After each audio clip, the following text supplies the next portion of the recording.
so today we are doing a group collab. This was so fun. Like, I'm so used to being stuck in my same makeup routine all the time, even though I got makeup all over me. The girls that I collabed with will be linked down below. Please go check out their channels and send them some love. Tell them that I sent you. Okay, so the group collab was to do a mythological creature inspired makeup look. We are all using the brand XNO. We all are using our palettes to do this makeup look, just to show you guys how amazing this brand is. I mean, it really is. They're also linked below. You need to go check them out. I think they are just an amazing company, and it did all this. I used the eyeshadows even for the contour and everything else. This palette was used for the majority of the look. I decided to do a spirit fawn. It just looked fun. It looked interesting, and I had never seen it before until I started looking up mythological creatures, and this is the photo that I got the inspiration from. So guys, if you want to find out how to get this look, just keep watching. Hey guys, I hope my Glow Tarts are doing well today. Alright guys, so this is going to be a voiceover because it took me like 2 hours to do this look. So first of all, let me tell you, it is a group collab, and all the girls that I've done this with is going to be linked down below. Go check out their channels, guys. Send them some love. Tell them I sent you. They are just some amazing ladies. We all did our looks using an XNO makeup palette. Now, this is a brand new brand. I got the Topless palette. I believe it's $12.99. This palette is so amazing. And it done the majority of the look that I've done today, including the contour, the bronzer, the eyeshadow look. It done its job. And I've done a couple of reviews on this palette already, but it's just so amazing that I just cannot put this little palette down. I absolutely love it. Now, again, all of us decided to use our XNO palettes to do our looks with. Guys, I am going to link them down below. The owner of XNO was kind enough to give me a code to give to you guys if you do want to purchase anything. Now, the code is SelfTaught Beauty in all caps. That is going to give you 20% off of your order, and you can use this code anytime. And as far as I know, you could use it with every order. Now, she does have palettes. She's got brushes. She's got concealer palettes. She's got so much stuff. And again, it is so incredible. And this did a review just on this palette. So I'm also going to link that below if you want to go check that out and see what this little palette can do. And you're also about to see how amazing it is in the tutorial. And again, this is in voiceover, guys. I'm so sorry it took me so long to do it. But go check them out, guys. For the prices of these palettes, I just don't see how she's making money. I mean, I honestly don't, but that's none of my business. That is what is important. You have fun with your makeup. So let's go ahead and jump into this tutorial.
And that is it for this video, guys. I hope you enjoyed it, and I hope the tutorial was easy enough for you to follow.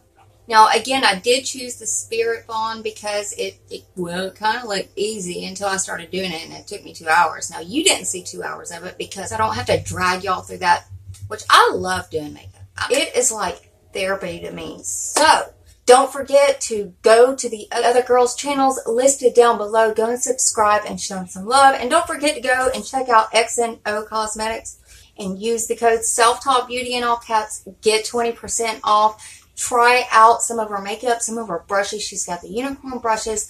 She's got a palette called Unicorn Confetti that I am about to die for if I don't get it. If you like the video, go ahead and hit that thumbs up button and subscribe to my channel and become part of the Glow Tart family. We would love to have you. And I love you guys so much. And I'll see you next video. Bye, guys.